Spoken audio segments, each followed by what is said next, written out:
चाचा पारस पासवान और भतीजे चिराग पासवान के बीच मचा सियासी घमासान अब पार्टी के कमरों से निकलकर सरेआम हो गया है।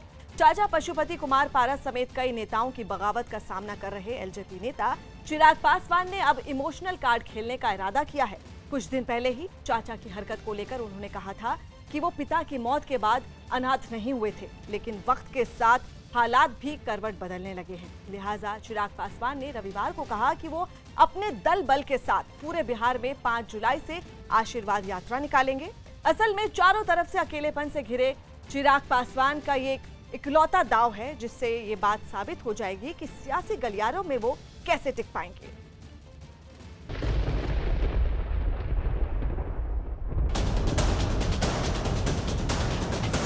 चाचा भतीजे के बीच सियासी जंग। चाचा को भतीजे ने दिखाई ताकत। चाचा से आर पार के मूड में चिराग। चाचा भतीजे में शुरू पोस्टर युद्ध। एक्शन में दिखे चिराग पासवान। चिराग ने पार्टी नेताओं को शपथ दिलाई। मैं शपथ लेता हूं कि मैं आजीवन पार्टी के प्रति समर्पित रहूंगा। देश भर में मॉनसून पूरी तरह से सक्रिय है और इन बरसते हुए बादलों ने तपिश से राहत देकर खुशनुमा मौसम का एहसास देना शुरू कर दिया है। लेकिन सियासी पार्टियों में मॉनसून की बरसात का कोई असर होता नहीं दिखाई दे रहा, बल्कि आलम तो ये है बादलों में पैदा होने वाली बिजली की चमक और उमस का एहसास सियासी गलियारों में जरूर नजर आ रहा है। ताज़ा सबूत है लोक जनशक्ति पार्टी यानी एलजेपी, क्योंकि इस पार्टी का मौसम पूरी तरह से बिगड़ चुका है और माहौल में अजीब सी बेचैनी नजर आने लगी है। एलजेपी अब 2 धड़ों में टूटी दिखाई दे रही है। एक तरफ है लोक जनशक्ति पार्टी के संस्थापक रामविलास पासवान के बेटे चिराग पासवान और उनके समर्थक, जबकि दूसरा धड़ा हाजीपुर के मौजूदा सांसद और रामविलास पासवान के भाई पशुपति पारस। पार्टी की सियासत की तासीर कुछ ऐसी बनी कि चाचा और भतीजे दोनों गुटों के बीच पार्टी पर कब्जे को लेकर तलवारें खिंच गई हैं और दोनों ही एक दूसरे को अपनी अपनी ताकत दिखाने को आमादा हैं। अपनी आंखों के सामने अपने दिवंगत पिता रामविलास पासवान के हाथों से बनाई गई एलजेपी पार्टी में 2 फाड़ देख चिराग पासवान बेहद परेशान हैं। चाचा पशुपति पारस ने बगावत करके चिराग को पार्टी से बाहर कर दिया। ऐसे में अब चिराग अपने चाचा की सियासी साजिशों का तोड़ निकालने के लिए दनादन बैठकें कर रहे हैं और फैसले भी कर रहे हैं। रविवार की सुबह ही चिराग पासवान ने अपने गुट के नेताओं के साथ एक बैठक की। किसी भी महाभारत में जीत मुझे लगता है सिर्फ सच्चाई की होती है और जो सच्चा होगा, जो ऑनेस्ट होगा, उसी की जीत होगी। मेरा विश्वास, मेरे तमाम साथियों का विश्वास हमें अपने ऊपर है कि जिस सच्चाई के साथ हम लोग पापा की बनाई हुई इस पार्टी को आगे लेकर जाने का हम लोग कार्य कर रहे थे, बिना उनके सिद्धांतों के साथ कोई समझौता किए हुए।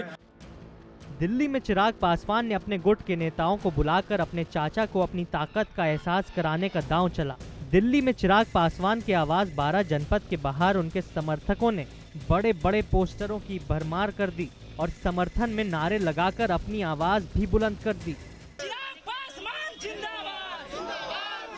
पोस्टरों से अटा पड़ा है उनके आवास के बाहर का जो पूरा इलाका है। आप देख सकते हैं आज से पहले यानी कल तक यहाँ सिर्फ पुराने पोस्टर 2-3 लगे हुए थे होली के, लेकिन आप देख सकते हैं कितने पोस्टर लग गए हैं राष्ट्रीय कार्यकारिणी की बैठक को लेकर अलग अलग नेताओं की तरफ से। सिर्फ इतना ही नहीं, चिराग पासवान के घर से बाहर आई तस्वीरों ने इस मामले को और भी ज्यादा दिलचस्प बना दिया है, क्योंकि अपने गुट की सदस्यों की वफादारी बनाए रखने और उसे जगजाहिर करने के लिए चिराग पासवान ने रविवार की कार्यकारिणी की बैठक से पहले बैठक में आए सभी सदस्यों को पार्टी संविधान की शपथ दिलाई। ये कसम इस बात की थी कि ये सब लोग मिलकर रामविलास पासवान की बनाई गई पार्टी को हर हाल में सुरक्षित रखेंगे। मैं शपथ लेता हूं कि मैं आजीवन पार्टी के प्रति समर्पित रहूंगा। इसके बाद इस बैठक में जो कुछ भी हुआ वो और भी ज्यादा दिलचस्प रहा। तय हुआ कि चिराग अपने चाचा को घेरने और पार्टी पर अपनी पकड़ मजबूत बनाने के लिए सड़कों पर उतरकर संघर्ष के मूड में हैं। एलजेपी में बगावत के बाद चिराग पासवान अपने पिता रामविलास पासवान के जन्मदिन 5 जुलाई से आशीर्वाद यात्रा पर निकलेंगे। मुझे गर्व है कि देश भर में, दुनिया भर में हाजीपुर को पिताजी की वजह से और पिताजी को भी हाजीपुर की वजह से, क्योंकि 2 बार उन्होंने Guinness book of world record उन्होंने वहीं से बनाया और उन्हीं की वजह से हाजीपुर की पहचान और उनकी पहचान हाजीपुर से बनी। तो इसीलिए उनकी कर्म भूमि होने की वजह से इस आशीर्वाद यात्रा की शुरुआत हाजीपुर से करने का मैंने फैसला। इससे पहले शनिवार शाम को अपने हक की आवाज उठाते हुए चिराग पासवान लोकसभा स्पीकर ओम बिरला के पास पहुंचे और उनके सामने अपना पक्ष रखा। हालांकि सच ये भी है कि ओम बिरला पिछले हफ्ते ही पशुपति पारस को लोकसभा में जनशक्ति पार्टी के नेता के तौर पर मान्यता दे चुके हैं। चिराग पासवान ने इस पर भी अपनी नाराजगी ओम बिरला के सामने जाहिर कर दी। जिस तरीके से उन्होंने पार्टी से निलंबित सांसदों को में से एक सांसद और मेरे चाचा आदरणीय पशुपति कुमार पारस जी को जिस तरीके से उन्होंने सदन में लोक जनशक्ति पार्टी का नेता उन्होंने स्वीकृत किया है, ये गैर कानूनी है, ये गलत है, ये हमारी पार्टी का संविधान इस बात की इजाजत नहीं देता। जाहिर है कि ये एक ऐसी सियासी पार्टी की अंदरूनी लड़ाई है जो केंद्र में सत्ताधारी पार्टी के साथ है और लड़ाई की बात जब लोकसभा अध्यक्ष तक पहुंच चुकी हो तो जरा लोकसभा में भी इस पार्टी की मौजूदा हैसियत और सूरत हाल पर भी नजर डालना लाजमी हो जाता है। लोकसभा में इस पार्टी के 6 सांसद हैं और इनमें से 5 पारस को अपना नेता मान चुके हैं। पार्टी के अध्यक्ष बनने के बाद पशुपति पारस ने पुरानी कार्यकारिणी भंग कर नई अस्थायी समिति बना दी है। पशुपति पारस ने राष्ट्रीय कार्यकारिणी में नए सदस्यों की नियुक्ति की है। महबूब अली कैसर और वीणा देवी को राष्ट्रीय उपाध्यक्ष बनाया गया है।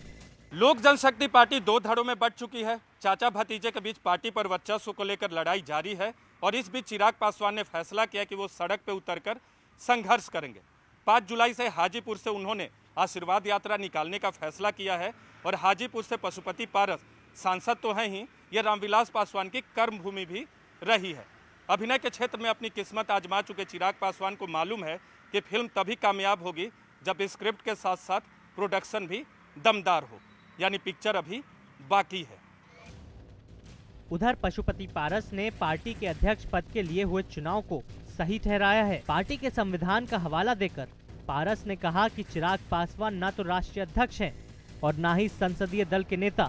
पैरों के नीचे से जमीन खिसकने के बाद भी चिराग हार मानने को तैयार नहीं है और सूत्रों की माने तो चिराग का ये आखिरी दांव है। अगर अब भी पार्टी में चाचा के सामने उनकी दाल ना गली तो चिराग सुप्रीम कोर्ट तक जाने का रास्ता देख रहे हैं।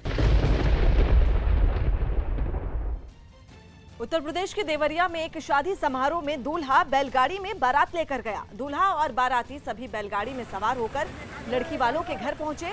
इस शादी की वजह से सड़क पर बैलगाड़ियों की लंबी कतार दिखी। खास बात यह रही कि इन बैलगाड़ियों में बारातियों को बारिश से बचाने का भी पूरा इंतजाम किया गया। तस्वीरें हम आपको दिखा रहे हैं कि किस तरह से दूल्हे ने बताया कि उसका मकसद नई पीढ़ी को पुरानी परंपराओं की झलक दिखाना था, इसलिए उन्होंने बैलगाड़ी से अपनी बारात ले जाने का फैसला लिया। मकसद सर जी ये मेरा पहले 10 साल से ही था इरादा, ताकि मैं शादी करूं तो टायर और बैल पे, क्योंकि ये जो है गाड़ियों की वजह से ये लुप्त होते जा रहा है। तो इस हिसाब से मैं सोचा कि मैं जब शादी करूंगा तो टायर और डोली पे जाऊंगा। क्या मैसेज देना चाहते हैं आप लोगों को? मतलब देना चाहता हूं कि जो लोग भूल चुके हैं, ताकि बारात में भी टायर बैल और डोली जाती थी और जो नई पीढ़ी उनको मालूम नहीं है, इस हिसाब से मैंने किया हूँ कि ताकि हमारे दादा और पूर्वजों ने जाते थे इस तरीके से, जो कि आज गाड़ी पे लोग जा रहे हैं। अमृतसर की सड़कों पर केजरीवाल के खिलाफ जगह जगह पोस्टर लगे मिले। दिल्ली के सीएम केजरीवाल आज पंजाब के अमृतसर का दौरा करेंगे, जिसके विरोध में पंजाब यूथ कांग्रेस ने पूरे अमृतसर में जगह जगह केजरीवाल गो बैक के पोस्टर चिपका दिए। मुंबई के मलाड में एक प्लास्टिक के गोदाम में भीषण आग लगने से लाखों का नुकसान हो गया। हालांकि दमकल की 10 से ज्यादा गाड़ियों ने कड़ी मशक्कत के बाद आग बुझा दी। यूपी के ग्रेटर नोएडा में पुलिस और बदमाशों की मुठभेड़ हो गई, जिसमें एक 25,000 का इनामी बदमाश घायल हो गया, जिसे बाद में अस्पताल में भर्ती करवा दिया गया। घायल बदमाश पर हत्या और हत्या की कोशिश जैसे कई केस दर्ज हैं। उत्तराखंड के कोटद्वार में कॉलोनी में 15 फीट लंबा अजगर निकलने से इलाके में हड़कंप मच गया। हालांकि सूचना पर पहुंची वन विभाग की टीम ने अजगर का रेस्क्यू कर उसे जंगल में छोड़ दिया। गुजरात के पाटन में मूसलाधार बारिश के बाद कई जगह घुटनों तक पानी भर गया, जिससे इलाके के लोगों की मुश्किलें बढ़ गईं। अंतर्राष्ट्रीय योग दिवस के मौके पर उत्तराखंड के हरिद्वार में कई साधु संतों ने गंगा किनारे हर की पौड़ी के पास योग किया। यूपी के अलीगढ़ में एक सब इंस्पेक्टर ने नहर में डूब रहे एक युवक को बचा लिया। बताया गया कि युवक गंगा नहर के पुल पर खड़ा था। अचानक ही वो नहर में जा गिरा, जो काफी गहरी थी। इस पुल के पास ही सब इंस्पेक्टर आशीष की ड्यूटी लगी हुई थी और अचानक लोगों के चिल्लाने के बाद उन्होंने गंगा नहर में छलांग लगा दी और डूब रहे युवक को सुरक्षित बाहर निकाल लाए, जिसके बाद एसपी ने 25,000 रुपए का इनाम देकर उनकी तारीफ की।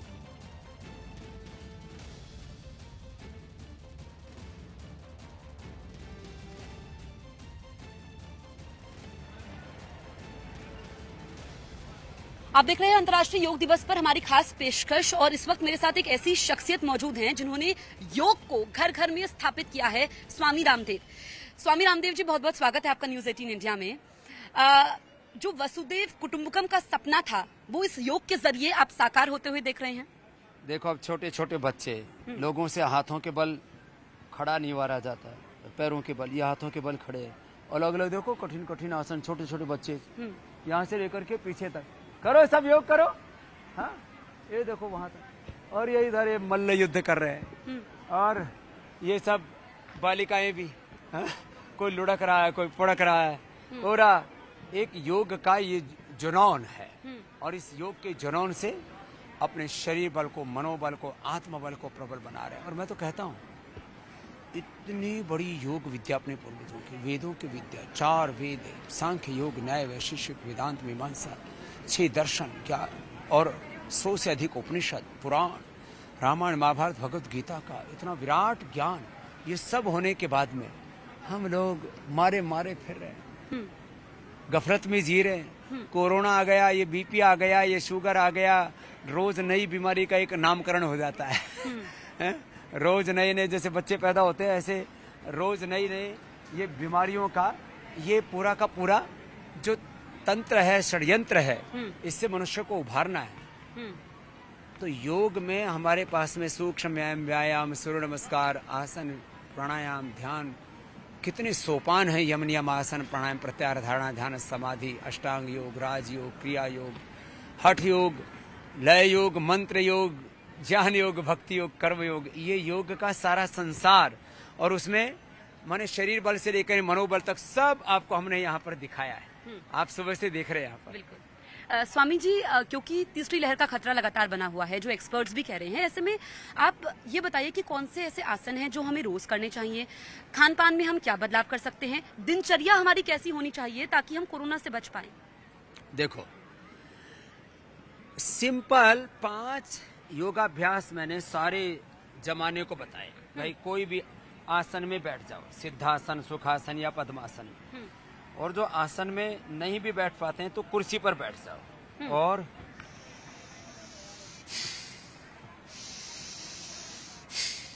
यहां से यात्रा शुरू करो भस्त्रिका।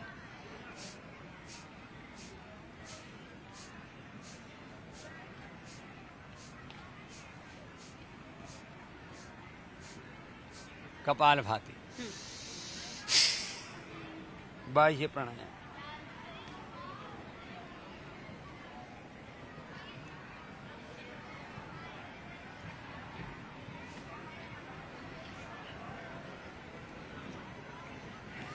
ये देखने में ऐसा लग रहा है कि इससे क्या होगा। इससे जहाँ पेट को हम पाताल लोक में घुसा देते हैं ना, ऐसे बीमारियों को भी पाताल में, कोरोना को भी पाताल में घुसा देंगे। माने ये छोटी छोटी क्रियाएं, अग्निसार, नोली क्रिया,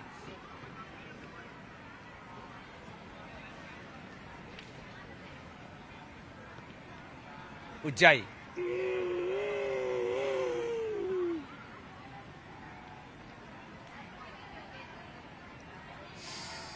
अनुलोम विलोम,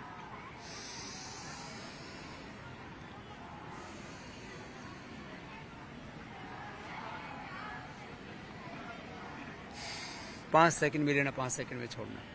ये 5-5, 10-10 मिनट कराते हैं। और असाध्य रोगों में तो मैंने आधा घंटा भी कराया। SLEMS, ऑटोइम्यून डिजीज, ऐसे बड़ी बड़ी बीमारियों को मिटाया। भ्रामरी,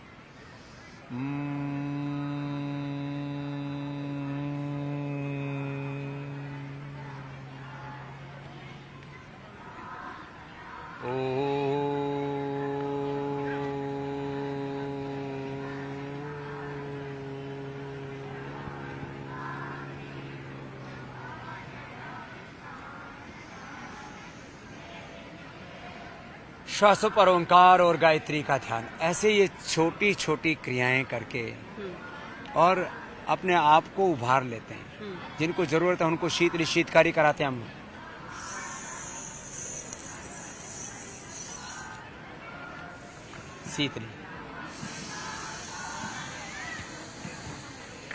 शीतकारी। और जिनको जरूरत है उनको नाड़ी शुद्धि कराते हैं, चंद्र भेदी, सूर्य भेदी कराते हैं, कर्ण रोगांतक कराते हैं। श्वास भर के धक्का मारते हैं, एकदम कान खुल जाते हैं कितनी बंद हो। और श्वास भर के ऐसे 1 से 2 मिनट तक ऐसे होल्ड कर लेते हैं। देखो ऐसे।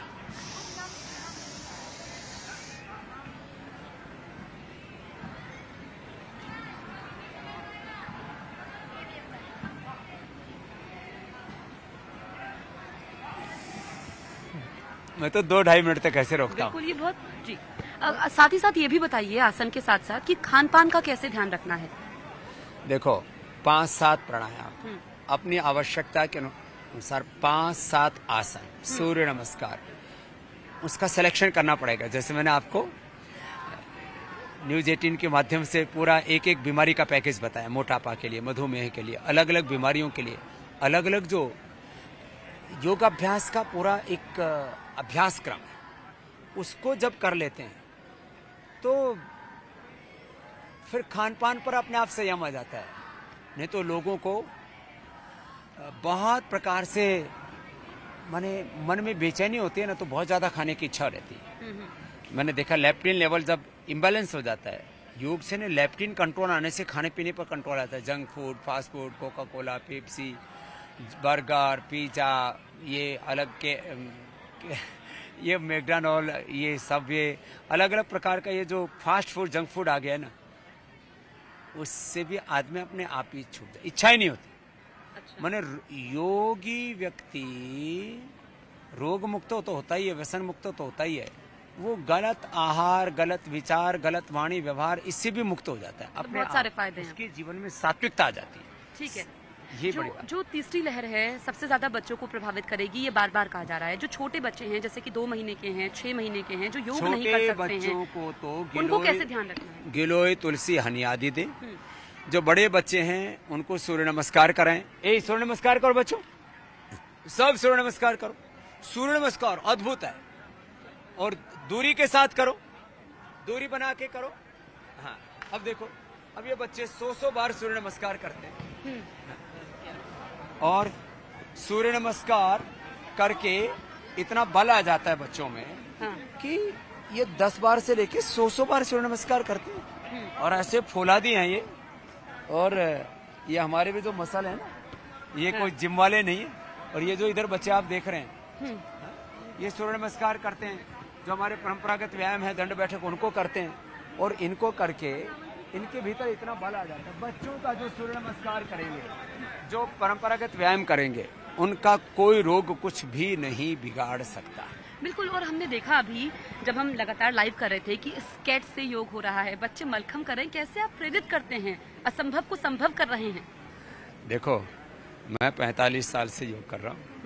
हाँ, अभी बच्चा न समझना हमको। और मैं सबको कह रहा हूँ, जैसे मैंने योग के द्वारा, कर्मयोग के द्वारा, उद्योग के द्वारा लाखों करोड़ों लोगों का जीवन बदला है, उनको स्वास्थ्य दिया है, समृद्धि दी है, रोजगार दिया है, इस भारत को आत्मनिर्भरता का, स्वावलंबन का आधार दिया है, आत्मनिर्भरता के लिए योग, ये उसको हमने करके दिखाया है। और जब आप करके दिखाते हैं ना, तो कर्म बोलता है। मैं कहता हूँ योग बोलता है, योगी का जीवन बोलता है। प्रधानमंत्री जी ने भी कहा कि योग से सहयोग की यात्रा हमें तय करनी है। योग से अपनी जड़ों से जुड़ना और जड़ों तक पहुंचना है रोगों के, और जड़मूल से उनको उखाड़ना है।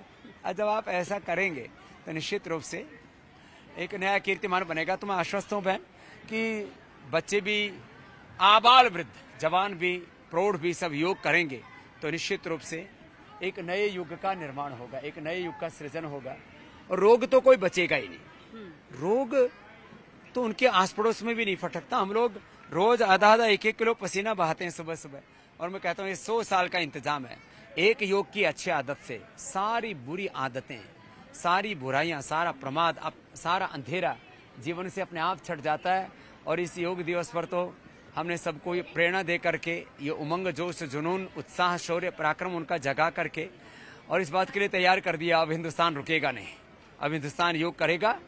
चाहे कोरोना आए, दूसरी, तीसरी, चौथी, 5वीं, 7 लहर, कितने लहर आए, कितने कहर बरपाएं ये रोग, इन सब के बीच में भी हम अपने गति से प्रगति के सोपान चढ़ते रहेंगे। बिल्कुल। स्वामी रामदेव जी, आप योग का दूसरा नाम है, तो हर कोई ये जानना चाहता है कि आपकी दिनचर्या क्या रहती है, आप क्या खान पान करते हैं जो इतने फिट हैं 45 साल में भी?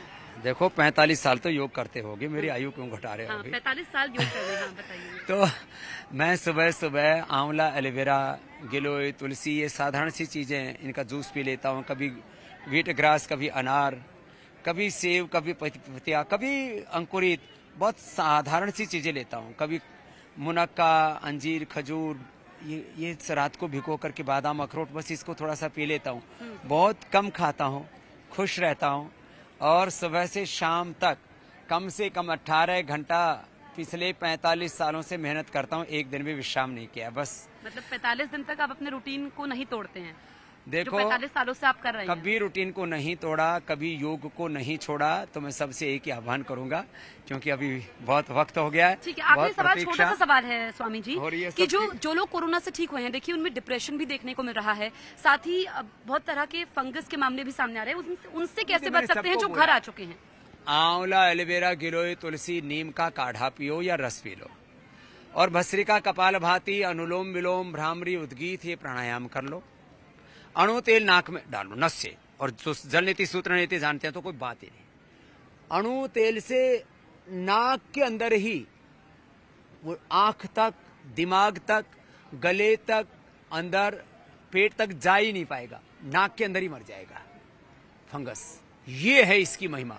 ये छोटी छोटी विद्याएं हैं जो सिरोधारा, अक्षितर्पण, नस्य, स्नेहन, स्वेदन, वमन, विरेचन, शंख प्रक्षालन, ये जो योग की विधाएं लोग भूल गए थे, आयुर्वेद को, नेचुरोपैथी को, अपनी परंपरा को, बस हमने उसी को याद दिलाया और सबको यही बताया है कि आओ अब योग को अपनाओ और सब रोगों को और जीवन के दुख, दारिद्र्य और अंधेरे को मिटाओ। बहुत बहुत प्रणाम। स्वामी जी, हमसे बातचीत करने के लिए आपका बहुत बहुत शुक्रिया। तो तस्वीरें भी लगातार हम दिखा रहे हैं। दरअसल हम हरिद्वार के पतंजलि योगपीठ पर मौजूद हैं और ये सीधी तस्वीरें हम आपको दिखा रहे हैं। देखिए छोटे छोटे बच्चे, क्योंकि पीएम मोदी ने भी आगाह किया था कि तीसरी लहर का खतरा बच्चों पर सबसे ज्यादा है, तो योग एक ऐसा माध्यम है जिससे आप तमाम बीमारियों से बच सकते हैं, कोरोना का खतरा भी कम हो सकता है।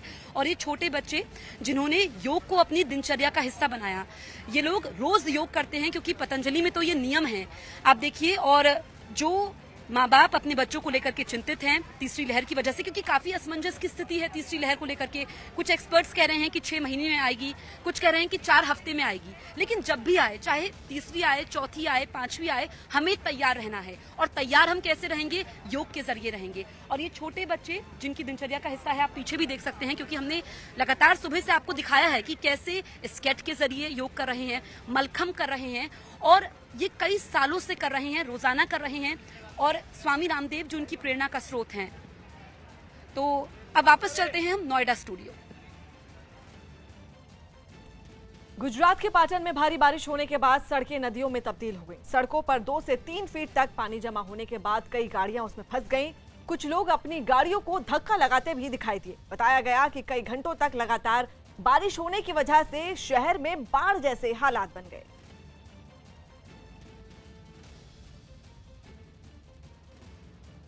गाजियाबाद पुलिस का दावा है कि उनके पास इस बात का पुख्ता सबूत मौजूद है कि लोनीकांड का मास्टरमाइंड कोई और नहीं बल्कि उम्मेद पहलवान ही है। गाजियाबाद पुलिस के मुताबिक लोनीकांड के जरिए उम्मेद पहलवान ने अपनी राजनीतिक महत्वाकांक्षा पूरी करने के लिए बुजुर्ग की पिटाई के वीडियो के जरिए नफरत फैलाने और सोशल मीडिया पर धार्मिक भावनाएं भड़काने की साजिश रची। गाजियाबाद पुलिस ने अपनी तफ्तीश के दौरान लोनीकांड की हकीकत ही नहीं बेनकाब की, बल्कि उम्मेद पहलवान के जुर्म की कुंडली का पूरा कच्चा चिट्ठा भी खोल कर रख दिया।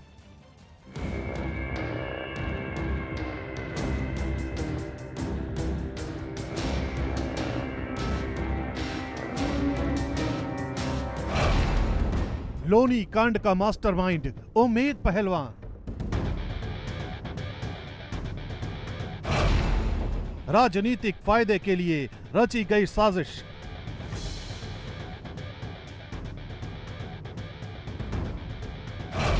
उम्मेद ने कबूला अपना गुनाह।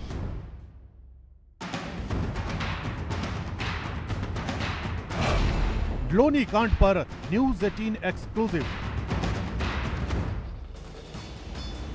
5 जून को लोनी में हुए मुस्लिम बुजुर्ग की पिटाई के मामले का पूरा सच सामने आ चुका है। गाजियाबाद पुलिस ने लोनी कांड के मुख्य आरोपी उम्मेद पहलवान से पूछताछ करने के बाद रविवार को उसे गाजियाबाद कोर्ट में पेश किया। अदालत ने पुलिस की दलील सुनने के बाद उम्मेद पहलवान को 14 दिन की न्यायिक हिरासत में डासना जेल भेज दिया। गाजियाबाद पुलिस के मुताबिक वो लोनी कांड में उम्मेद पहलवान से अपनी पूछताछ पूरी कर चुकी है और उसके मुताबिक लोनी कांड की हकीकत पर पर्दा डालते हुए उम्मेद पहलवान ने ही इस प्रकरण के जरिए राजनीतिक फायदा उठाने के लिए इसे मजहबी रंग देने की साजिश रची थी। यानी लोनी कांड का मास्टरमाइंड उम्मेद पहलवान ही है। छेड़छाड़ करके चीज़ों के साथ एक नए रूप में प्रस्तुत किया गया, जो गलत था, जो फैक्चुअली अनवेरिफाइड था, सही नहीं पाया गया जांच में, उसके द्वारा इलाके में अस्थिरता और सांप्रदायिक सौहार्द बिगाड़ने का इनके ऊपर मुख्य आरोप है। गाजियाबाद पुलिस का कहना है कि पूछताछ के दौरान उम्मेद पहलवान ने पुलिस को गुमराह करने की हर मुमकिन कोशिश की। इतना ही नहीं, उम्मेद पहलवान ने पूछताछ के दौरान इस पूरे प्रकरण का ठीकरा पीटने वाले बुजुर्ग के सिर फोड़ने की कोशिश भी की। लेकिन जब पुलिस ने गहराई से उनसे पूछताछ की तो उम्मेद पहलवान ने अपना गुनाह कबूल कर लिया। ये सारी बातें डॉक्यूमेंट इसके द्वारा पीड़ित को बताए गए और लिखवाए गए, जिसमें सभी तथ्यों के साथ या तो उन तथ्यों को छिपाया गया या छेड़छाड़ की गई। इसने अपना गुनाह कबूल किया। उम्मेद पहलवान को 5 जून को हुई घटना की हकीकत पहले से ही मालूम थी। यानी उम्मेद को पता था कि बुजुर्ग की पिटाई ताबीज बनाने के चलते हुई थी। उम्मेद 6 जून को बुजुर्ग से मिला और फिर इस घटना से राजनीतिक फायदा उठाने की गरज से बुजुर्ग को गुमराह किया। इसके बाद 7 जून को अपने फेसबुक लाइव के दौरान उम्मेद ने तथ्यों को छिपाया। उम्मेद इसके जरिए नगर पालिका चुनाव और विधानसभा चुनाव में टिकट हासिल करना चाहता था। ये सारा का सारा प्लान इन्हीं के द्वारा बनाया गया और एग्जीक्यूट किया गया। इस व्यक्ति की महत्वाकांक्षा राजनीतिक लाभ पाने की इसके द्वारा बताई गई। उम्मेद पहलवान का लोनी बॉर्डर इलाके में काफी रुतबा था, इसलिए उसने जानबूझकर लोनी बॉर्डर थाने में मुकदमा दर्ज करवाया, जबकि घटना प्रवेश के घर बंथला में हुई थी। उम्मेद के ही कहने पर उसके एक गुर्गे ने बुजुर्ग के नाम से शिकायत दर्ज करवाई। यही नहीं, फेसबुक लाइव के दौरान भी उम्मेद बुजुर्ग के आसपास ही रहा। यहाँ तक कि वो बुजुर्ग के साथ बुलंदशहर गया और उन्हें दिल्ली भी लेकर आया। उम्मेद ने सबूत मिटाने के लिए अपने मोबाइल फोन की कई व्हाट्सएप चैट डिलीट की। गाजियाबाद पुलिस ने उम्मेद की व्हाट्सएप चैट बरामद करने के लिए व्हाट्सएप को लेटर लिखा है। गाजियाबाद पुलिस IPDR यानी इंटरनेट प्रोटोकॉल डिटेल रिकॉर्ड के जरिए उम्मेद के मोबाइल का डिजिटल रिकॉर्ड भी हासिल करेगी। उम्मेद का मोबाइल फोन फोरेंसिक जांच के लिए भेजा जा चुका है।